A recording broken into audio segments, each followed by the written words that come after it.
Regarding active, and you folks have gotten me in good shape. I'm doing fine, except I experience a little discomfort every now and then. But yeah, she's well. She's doing fine. She went out to pick up a few boys who came out on Christmas holidays. And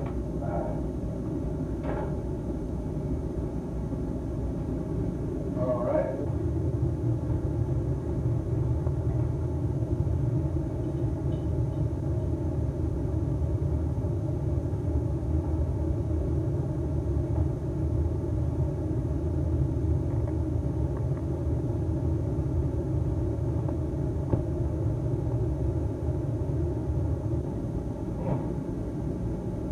I'll just do that best time.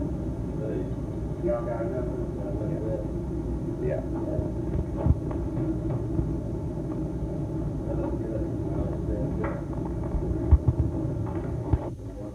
That's pretty good. I'm doing.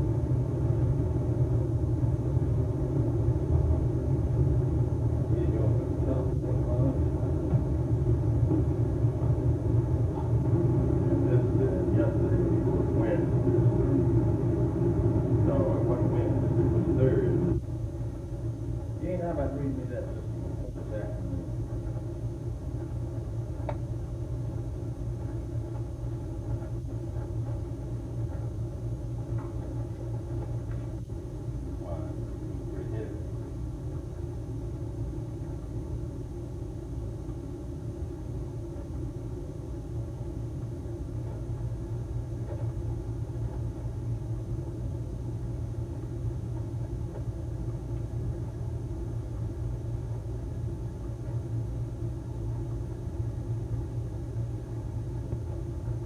What?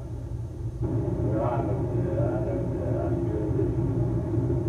All right.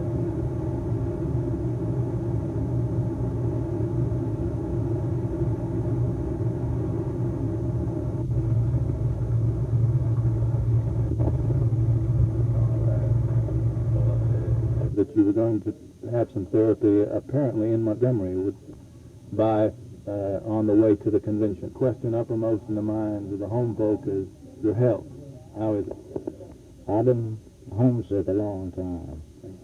Really, the prayers and thoughts of the people of Alabama, of course, have meant much to me, and I long to get back to Alabama. Thank you, Governor.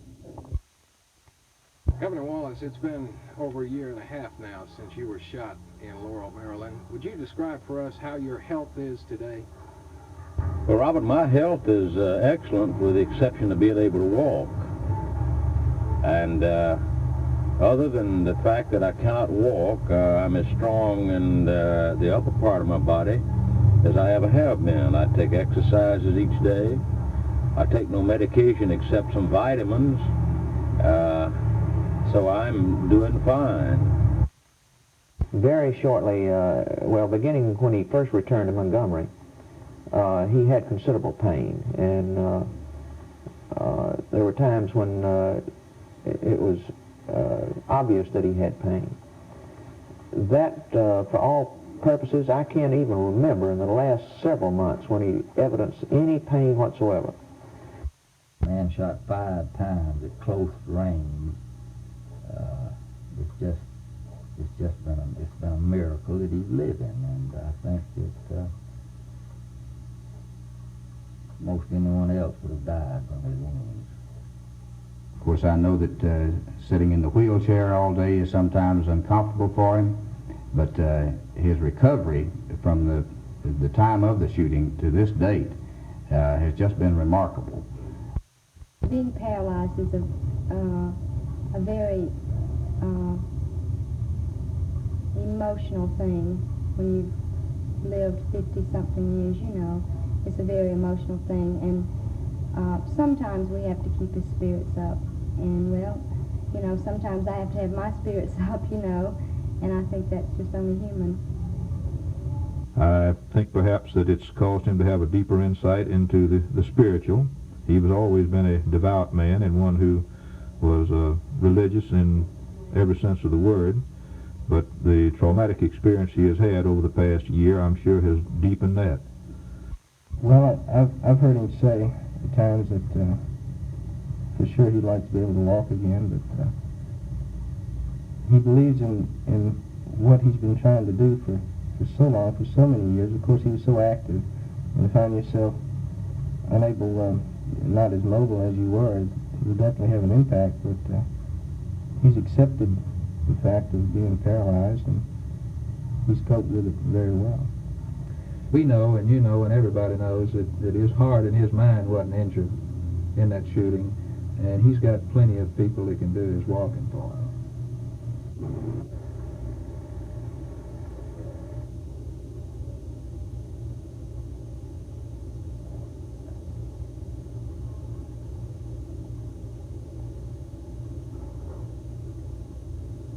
Doing your office, you spend a lot of the time doing those things that is necessary. Just little things. But I do, I like last night, in the bed, I laid about 5 o'clock and saw last night. And like this morning, I saw the house flying.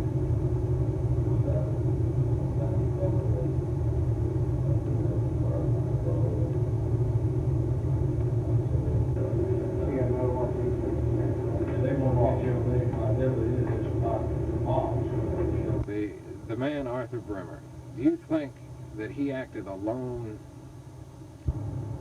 I was asked that question in New York by the networks. I've been asked that question at national governors' conferences. I do not want to imply for one moment that the question asked me in New York the other day about the rumor of Liddy and Bremer and the plumbers unit. I told them that in my judgment, there was no, in fact, there was no iota in my mind thinking that the president knew I had anything to do with what happened to me. I do believe there are some questions unanswered about Bremer, a man who hardly made a living, how he could save up enough money to stalk me all over the United States and stay in the Waldorf Astoria, go to Canada, rent limousines, buy guns, and how he could do that on his little salary that was not enough for him even to live is something that's been unanswered in my mind. Governor, you've had a tremendously successful political career. You've had tragedies in your life. You're confined to a wheelchair today. If you had your whole life to live over again, would you do anything differently? I would do some things differently. I'm sure I've made many mistakes because I'm a human being, and I'll make more mistakes in the future. But generally speaking, even my sitting in this wheelchair and knowing that that was going to happen, knowing that the results we got out of the recognition brought to the people of this state that they so much deserve, because as a young man I said I was obsessed with the idea of letting people know that our people were good, that they'd had trial and tribulation, and they had gone through the Reconstruction era, they'd gone through the Great Depression, and they were poor, but they were proud, and they were good people. Through no fault of their own, they were poor. And I wanted to be in a position to help them make this comeback, and also to tell the true story of our people. And that has given me so much consolation and so much happiness that if I had it to go over with, even knowing that I would be here, I think I would go over it again. Governor,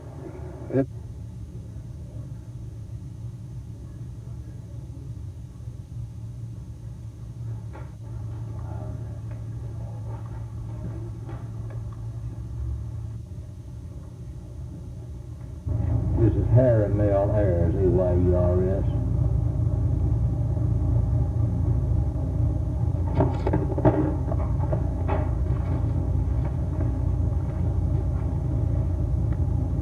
Well, I think possibly because our grandfather was in politics and our father was in politics, we probably had some thought about it at an early age. But really, I think the turning point was when he came to Montgomery and was a page in the legislature.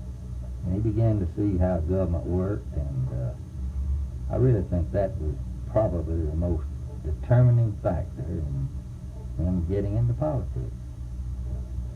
So he was about 14, 15 years old when he first started thinking seriously about it. I think 14 or 15 years. Dr. Adams, your association with Governor Wallace goes back quite a few years. Can you tell us where you and the governor first met? I was a freshman in law school, and he went there at the same time as a freshman in the Arts and Science School. And at that time, as I remember very well, he ran for president of the freshman Arts and Science class, which was the largest class in the university.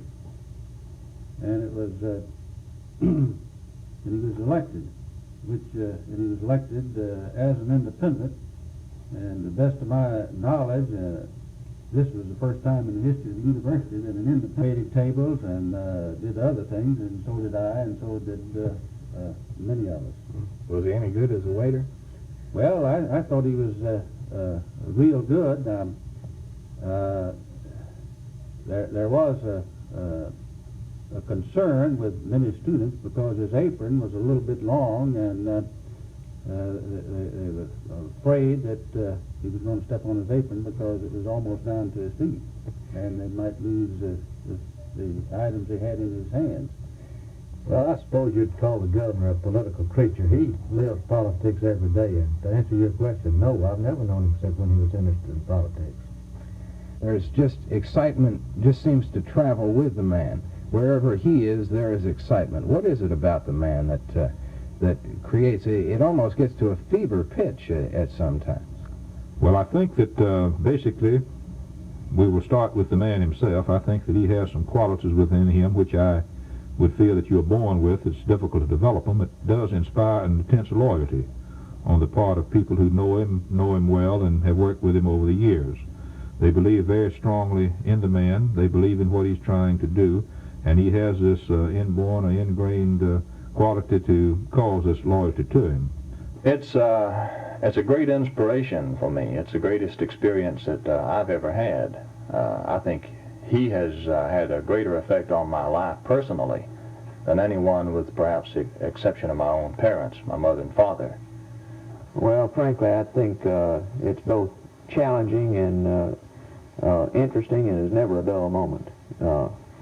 I have had the privilege of working for the governor and serving the people of the state through him, both in the state and on some occasions out of the state, and it is overwhelming the effect that Governor Wallace has on people. But I think both in this office, when people come to see him, and out of state, it's an opportunity that one would cherish forever, just to be able to see how the people respond to Governor Wallace. His magnetism is something beyond belief.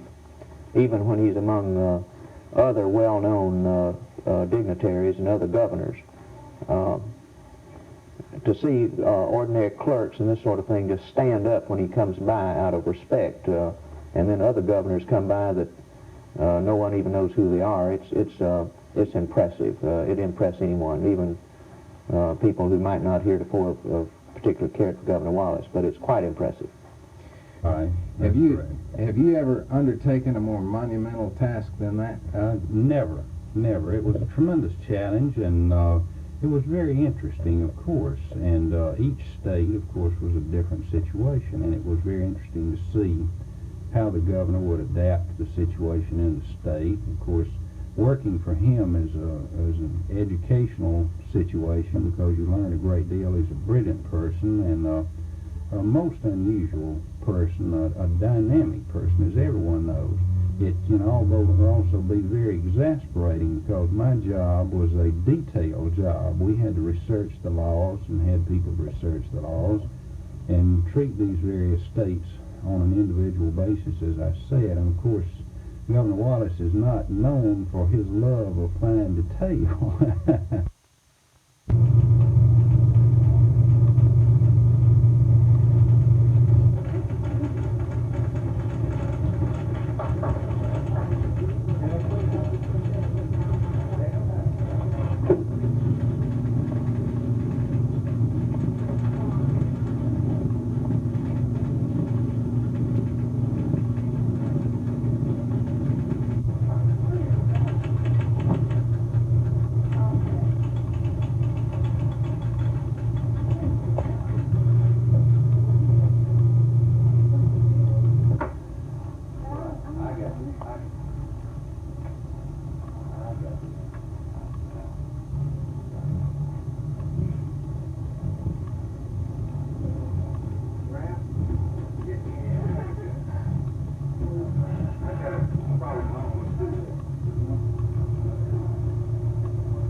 once a week, once a month? No, Bob, I usually talk to him every night, sometimes during the day if there's some specific things that needs to be done, some specific letters that needs to be answered, things that's just on the governor's mind in general. He'll call me during the day, but we don't talk that much during the day, but almost every night I get a call from him, and we discuss various aspects of a lot of things. Mostly, to be frank with you, for the last few months and so forth, his main concern has been the payment of his debts.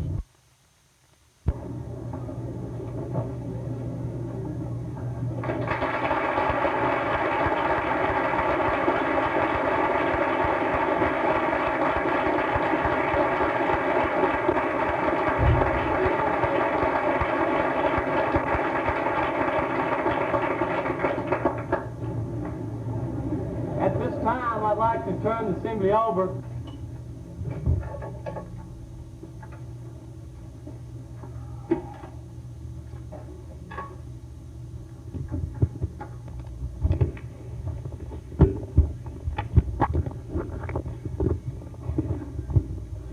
Well, Mara, thank you for your introduction. I want to say to you and Robbins Taylor and to Headmaster Segrist and Ruth Moore and others here on the staff and faculty that he ought not just be known in his own state.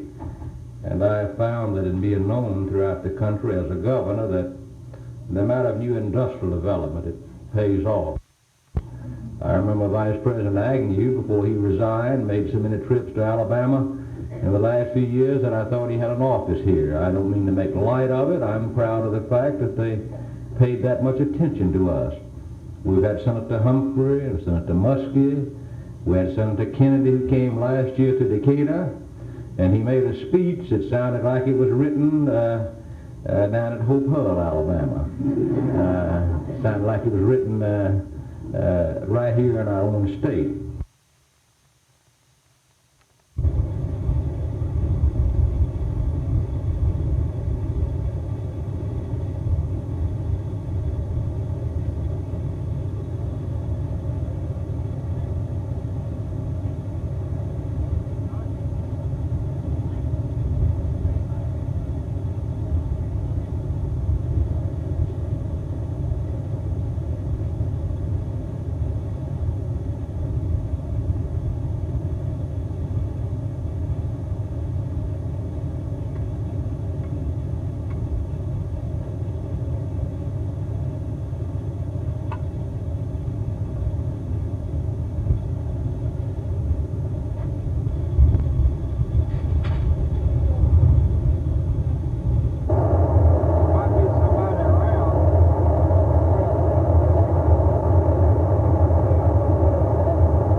Thank you very much for your introduction, and I want to thank you also for the great job you do. We in this state and in this country have a great respect and admiration for the people of West Germany for their ingenuity and productivity. And this partnership that has now been joined between the people of Alabama, who are also ingenious and believe in the work ethic, is indeed a happy occasion.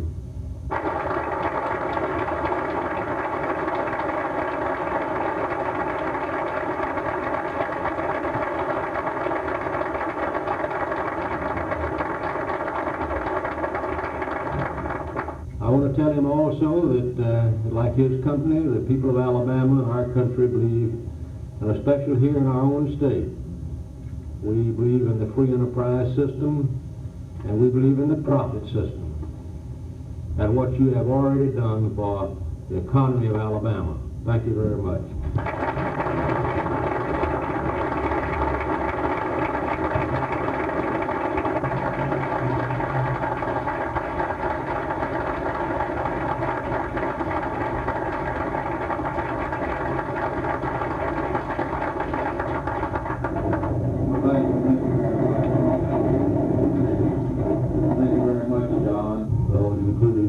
Kennedy, President Johnson, President Nixon. Talking about the demonstration that I said this will contribute to. Well, the National Science Foundation should be with us today. There has been requested. I would now like to turn the roster. Congratulate all of you for your participation and for your efforts. Thank you very much.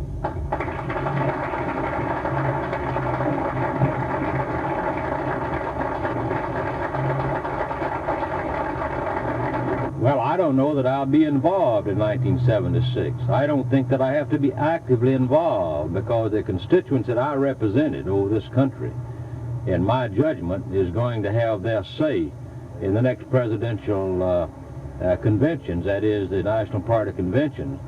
And I think that it's good for the governor of a state to be involved nationally, because so many things at the national level affect their everyday lives. The high taxes they exact from us, the money they give away that we make to foreign nations who have killed our servicemen in Vietnam.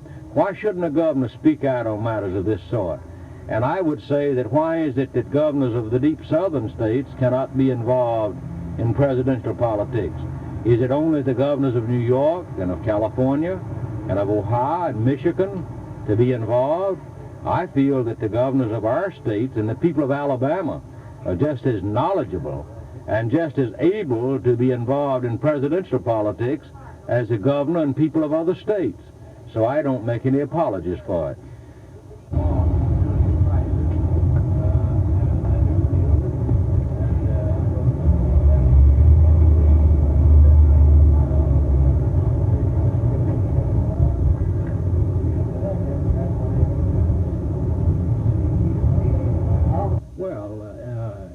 When you say inquiries of my own, I made a statement yesterday relative to the investigation regarding the Highway Department, and I again want to refer you to that statement and emphasize that as governor, I've been involved in government both all of my adult life, and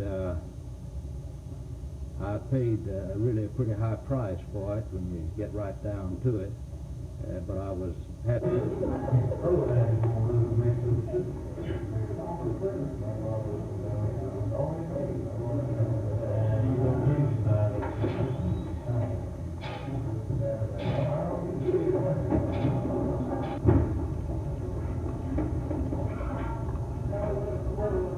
We picked 5 there. 5 here and 3 here. Well, these are the 5 y'all gone over and thought, Yes, now these are the recommendations. Here's what the American Legion submitted. And, here's we submit those names. You want to look them over.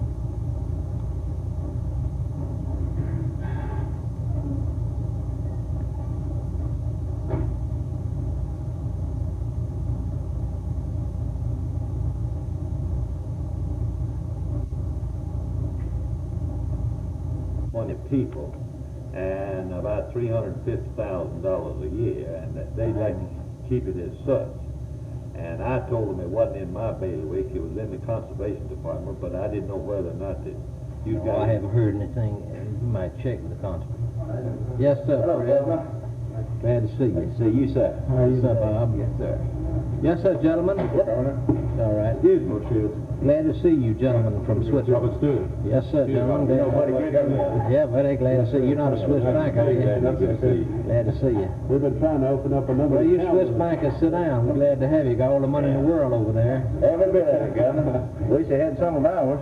Well, they got a lot of ours. Grateful, sir. Both my wife and I are very pleased to be here, and Anything about this? He'll be over there. They can building a bank over here. You could teach us some banking over here.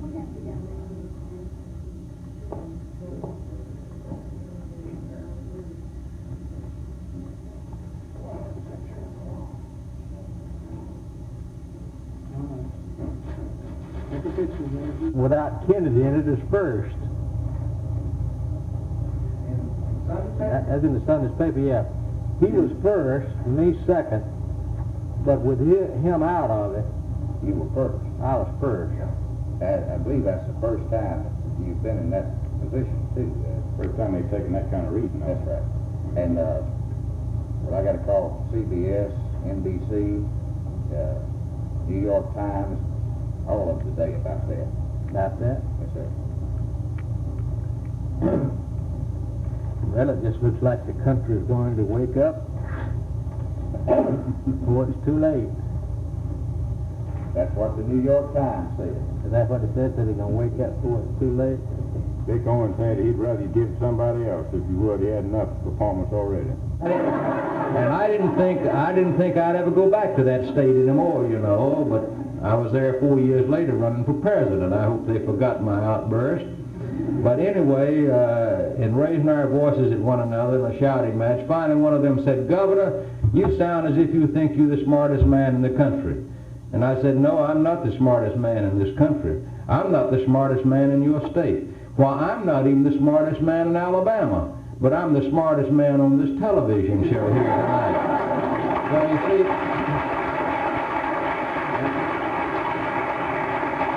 and I wasn't.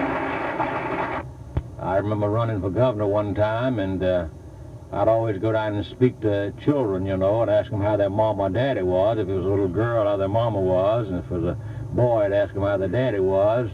And they'd always say, "Mama's here, Mama's working, Daddy's here, Daddy's working." I asked one little boy one day, "How's your daddy?"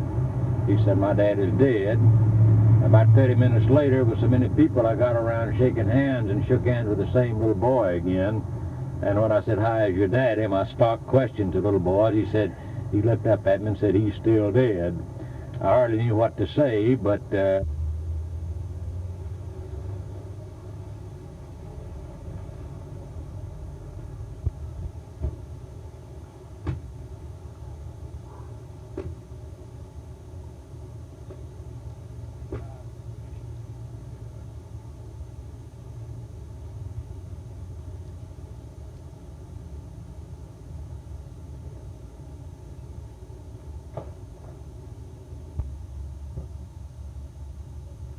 Make us thankful for all these blessings. We ask in Christ's name. Amen.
received a lot of publicity in the newspapers about alleged wrongdoing.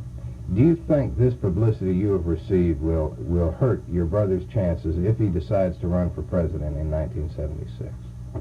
Well, Bob, this type of publicity will never help anyone. Now, the newspaper articles by the local papers and Mr. Jack Anderson of the syndicated columnist have been innuendos and the type of accusations that were never proved. They were all false.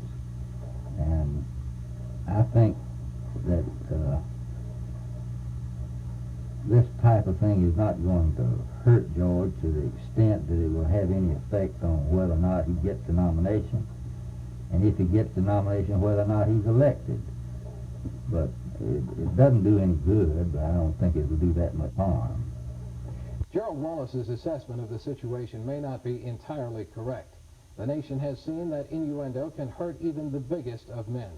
Despite assertions of his own personal honesty and integrity, innuendo could hurt Governor Wallace in 1976 if he chooses to go before an electorate sensitized by the Watergate and Agnew scandals. Governor Wallace may have to deal with this problem between now and 1976, as he may have to deal with his image in some eyes as a racist. More on Wallace and the race issue in a moment.